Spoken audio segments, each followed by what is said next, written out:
यीशु सहाय, praise the lord. हम गुब्बारा को कई बार फुलाते हैं, सुंदर दिखता है और कई जगह डेकोरेशन भी करते हैं, लेकिन ये ज़्यादा समय तक टिकता नहीं है, फूट जाता है या कुछ समय के बाद में अपने आप से वह ये हवा निकल जाता है, उसका सुंदरता घट जाता है।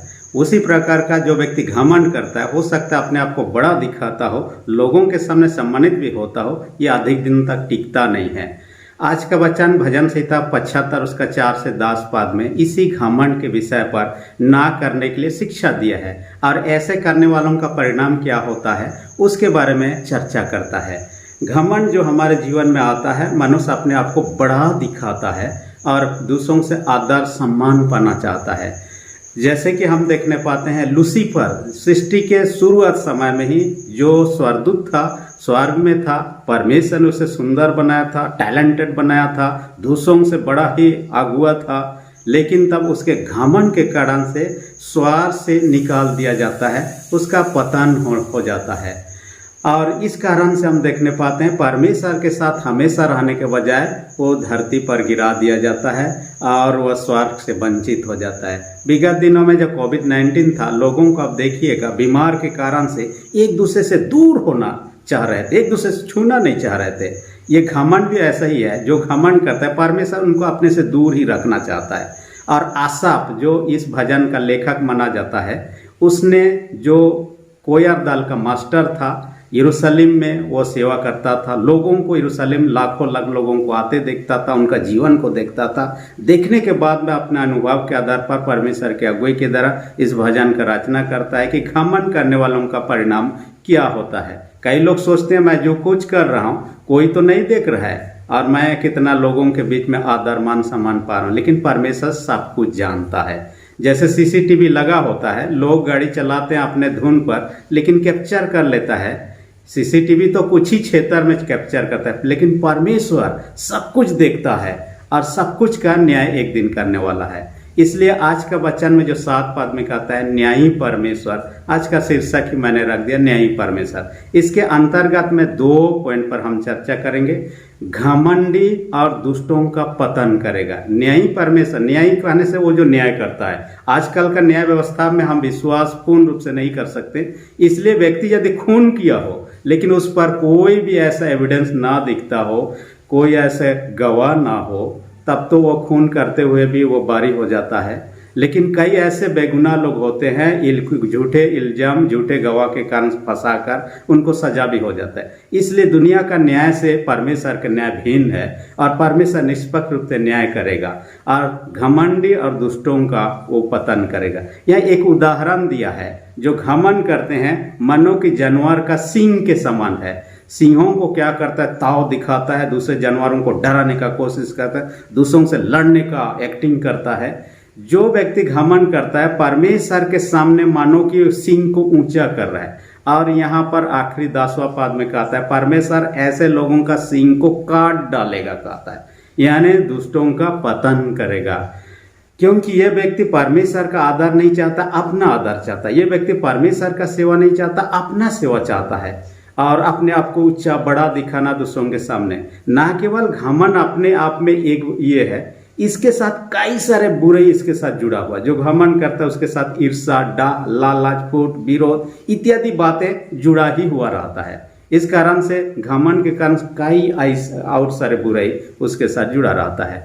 आजकल किन बातों पर लोग घमंड करते हैं? जो लोग बहुत धनवान हैं अपने धन के बल पर घमंड करने लगते हैं, और कई लोग ज्ञानी हैं जो पढ़ा लिखा बड़ा डिग्री है उस पर घमंड करने लगते हैं। कई लोग अपने ताकत पर, चाहे शारीरिक बल हो या तो फिर पॉलिटिकल बल हो या दूसरे बल हो, लेकिन बल पर, ताकत पर अपना घमंड करने लगते हैं। कई लोग अपने सुंदरता पर घमंड करने लगते हैं, मैं इतना सुंदर हूँ इस कारण। कई लोग ऊंचे पद पर, न केवल समाज में, पॉलिटिकल क्षेत्र में, धार्मिक क्षेत्र में भी ऊंचे पद के लालसा के कारण लोग घमंड में आ जाते हैं। और धार्मिकता पर फारिसी लोगों का उदाहरण स्पष्ट रूप से हम देखने पाते हैं, कैसे अपने आप को स्वधर्मी दिखा रहे थे। हम आदम हवा पाप में गिरने का एक वजह यही है कि घमंड उसमें, इसलिए कि शैतान उनका, जब तुम खाओगे तुम भले बुरे ज्ञान का ज्ञान पाने के बाद परमेश्वर के तुल्य हो जाओगे, यानी परमेश्वर के जैसे बनने का उनमें एक प्रकार के घमंड घुस गया हो। और पाप में गिर जाते हैं। गोलियत का एक उदाहरण बाइबल में पाते हैं। अपने शारीरिक बल के कारण से घमंड करता है, दूसरों को ललकारता है, लेकिन दाऊद एक छोटा सा लड़का होते हुए भी उसको मार गिराता है।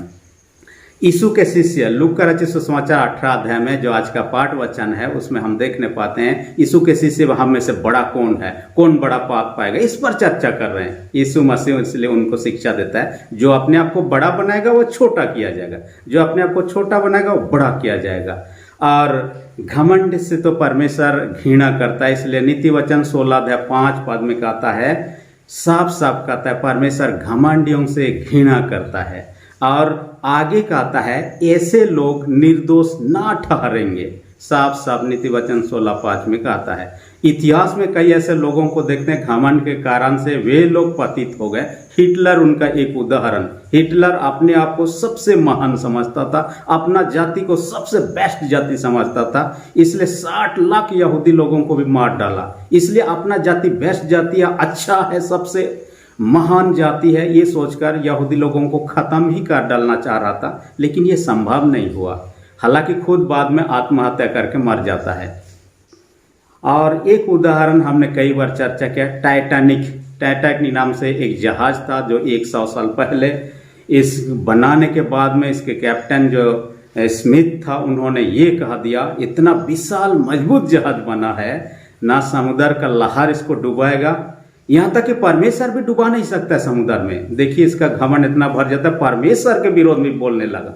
और पहली यात्रा में ही ये समुद्र में बर्फीला चट्टान से टकराता है, समुद्र में डूब जाता है, 1500 से ज़्यादा लोगों की मृत्यु हो जाती है। ये घमंड का परिणाम ही है। हमको जो कुछ पाए हैं, हम जो कुछ जीवन में चाहे शिक्षा पाए, धन पाए, परिवार पाए हैं, मान सम्मान पाए, पद पाए हैं, ये परमेश्वर का अनुग्रह से मिला है। इसलिए साफ साफ ये वचन में कहा दिया, किसी का उन्नति बढ़ती पूरब से आती है, ना ही पश्चिम से आती है, ना जंगल से आती है, ना मरुभूमि से आती है, ये परमेश्वर की ओर से। परमेश्वर किसी को बढ़ाना, घटाना, किसी को सम्मान दिलाना, किसी को नीचा गिराना परमेश्वर का काम है। इसलिए हम अपने बातों पर, अपने कामों पर घमंड ना करें। जो कुछ भी हमारा ईश्वर का देन है, इसलिए हर बातों में ईश्वर को धन्यवाद देना चाहिए। पहला थिस्सलुनीके 5 अध्याय 18 पद में इसलिए हर बातों में धन्यवाद करो कहता है। हम भजन संहिता 103 में कहता है परमेश्वर के किसी उपकार को नहीं भूलना चाहिए। दूसरा पॉइंट में कहता है दीन और धर्मियों का भला करेगा। यहाँ साफ साफ कहा दिया 10वां पद में, तो उनको ऊंचा उठाएगा। कहता है किस प्रकार का उठाएगा, वो तो अलग अलग लोगों के क्षेत्र में अलग अलग होगा, लेकिन यीशु का जीवन दीन और नम्र होने का सबसे बेस्ट एग्जाम्पल है। ये परमेश्वर का पुत्र जो जगत का सृष्टिकर्ता का पुत्र होने के बावजूद भी एक गौशाला में जन्म लेते हैं, गरीब परिवार में, जहाँ पर एक अच्छा सा बेड भी नहीं है, उनको वहाँ पर सुलाया जाता है, चरनी में सुलाया जाता है। उनका जीवन यापन का प्रणाली देखिए, उनको दर दर भटकना, हेरोद राजा जब मार डालना चाहा, मिस्र देश को भाग जाना पड़ा, वहाँ से फिर भाग के गलील नासरत क्षेत्र में आना पड़ा। उनको देखिए जीवन भर लोग उनका दोष ढूंढकर मरने का प्रयत्न करने लगते हैं। अंत में जब मर जाता है, देखिए अपने कब्र पर अपने प्रिय लोगों के द्वारा नहा होकर, एक ऐसे व्यक्ति जो अपने लिए कब्र खोदा था दूसरे का कब्र में भी दफनाया जाता है। जीवन भर आप देखिए, ये एक नमूना है, उदाहरण है। अपने आप को दीन नम्र रहो, माता पिता के अधीन में रहा, परमेश्वर के अधीन में रहा, हर बातों के अधीन में रहा और परमेश्वर से महान किया। एक दिन सबों का न्याय करेगा, इसलिए हम सबों को दीन और नम्र रहें। बाइबल याकूब की पत्री 4 अध्याय 10 पद में साफ साफ कहता है परमेश्वर दीन लोगों का क्या कहता है, शिरोमणि पहनाएगा। शिरोमणि कहने से हम लोग देखिए ताज या मुकुट पहनाया जाता, राजा लोगों को पहनाया जाता था। आज यदि ब्यूटी कॉन्टेस्ट वर्ल्ड लेवल पर होता है, जो जीतते हैं उनको इस प्रकार का ताज सब पहनाया जाता है, मणि का ताज पहनाया जाता है। इसी प्रकार परमेश्वर उन लोग जो दीन नम्र होते हैं, इसलिए पहाड़ी उपदेश में भी कहता है धन्य है जो मन के दीन है, क्योंकि स्वर्ग का राज ऐसों ही का है, उनका है कहता है, ऐसे लोगों के लिए ही कहता है। इसलिए हमें दीन और नम्र होना। बाइबल में उदाहरण दिया है पेड़ के द्वारा से। जब पेड़ में फल लगता है क्या होता है, धीरे धीरे नीचे झुक जाता है, मानो कि आकर खा लो। दूसरों के लिए देखिए, अपने आप को घमंड नहीं करता, मुझ में इतना फल फला है, वो और ही झुक जाता है। झुकने के द्वारा से अपने आप को दीन नम्र कर रहा है दूसरों को भलाई के लिए। जब भी पुराना समय में घर होता था, आजकल जितना हाइट का दरवाजा होता, पुराना समय उतना नहीं होता, किसी को घर में प्रवेश करना होता तो ये लोग क्या करते थे, थोड़ा सा झुक कर अंदर घुसना पड़ता। बिना झुके आप अंदर घुस नहीं सकते थे। ये झुक कर अंदर प्रवेश करने को इसलिए कहा जाता है, परमेश्वर के हम ऐसे ही झुकते हैं, दीनता से रहते हैं, हम स्वर्ग में प्रवेश करने का चांसेस ज़्यादा है। हम खड़े खड़े किसी घर में, पुराना समय का घर हो, हम प्रवेश नहीं कर सकते हैं। आप देखिएगा जानवरों में से शेर कई बार क्या छलांग लगाता है, चाहे अपने शिकार को पकड़ने चाहे कोई चीज़ों के लिए, सीधा सीधी नहीं लगाता है, थोड़ा सा झुकने लगता है, उसके बाद छलांग लगाता है। झुक रहा है इसका मतलब डर गया ऐसी बात नहीं, वो ऊंची छलांग मारना चाह रहा, अपने टारगेट को पकड़ना चाह रहा। वैसे जो व्यक्ति दीन नम्र हो रहा है, ऐसा नहीं कि उसको दबा दिया जाएगा। इस दुनिया में तो ऐसा ही है, जो दीन नम्र होते हैं उनको ज़्यादातर दबाने का काम किया जाता है, लेकिन ये परमेश्वर के सामने चलेगा नहीं। इस दुनिया के सामने ऐसे लोगों को ही मान जो दूसरों को दबाता है, लेकिन परमेश्वर सब कुछ जानता है। मैंने कहा CCTV कैमरा में जैसे कैद होता है, परमेश्वर सब कुछ देख रहा है, जान रहा है, हर एक का न्याय करेगा। इसलिए हमें दीन नम्र होकर रहना उचित है, जो परमेश्वर के दृष्टि में उत्तम है।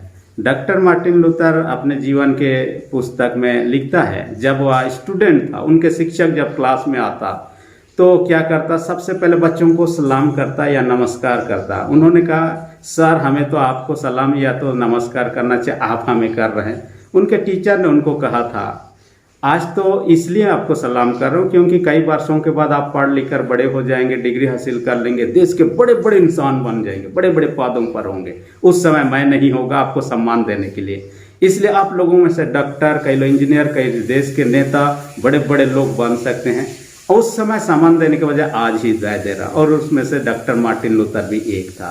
आपने विलियम कैरी का नाम सुना है? भारतवर्ष में जो सेरमपुर यूनिवर्सिटी, जिसका डिग्री के द्वारा ही बहुत सारे सेवक सेविका बने जाते हैं। ये व्यक्ति पहले जूता मोची का काम करता था। एक व्यक्ति ने उसको नीचा दिखाने के लिए कहा, तुम एक जूता बनाने वाला इंसान हो, नीचा दिखाने के लिए। उन्होंने कहा, नहीं मैं जूता नहीं बनाता हूँ, फटा हुआ जूता सबको सिलाई करता हूँ और पॉलिश करता हूँ।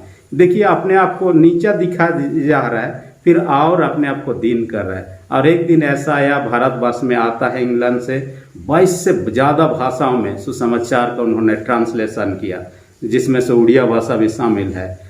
जो उसके द्वारा से कई सारे सेवा का काम हुए, कई सारे लोग प्रभु में लाए गए। इसलिए दीन नम्र लोगों को परमेश्वर हमेशा ऊंचा ही उठाया है। इसलिए घमंड को छोड़ना है और परमेश्वर के दीन नम्र होकर जीवन व्यतीत कर, ताकि परमेश्वर का आशीष हमारे जीवन के साथ बना रहे। परमेश्वर वचन का अधिक ऐसा आशीष दे, आमीन। हम प्रार्थना नाम के जीत पिता धन्यवाद देते हैं, ये वचन के द्वारा हमसे बातें किया, हर एक सुनने वाले छोटे बड़े सबों को अपने स्वर्ग आशीष बढ़ दे। जो बीमार उनको तेरे हाथ में रखते, यीशु के सामर्थ्य नाम से उनको चंगाई दे। जो लोग विश्वास में कमजोर, उनके विश्वास को दृढ़ और मजबूत कर, प्रार्थना यीशु के नाम से मांगते हैं, आमीन। यदि अब तक मेरे चैनल को सब्सक्राइब नहीं किया, रेड बटन को प्रेस करके सब्सक्राइब कर दीजिए। वीडियो अच्छा लगे तो लाइक बटन को भी दबा दीजिए। धन्यवाद।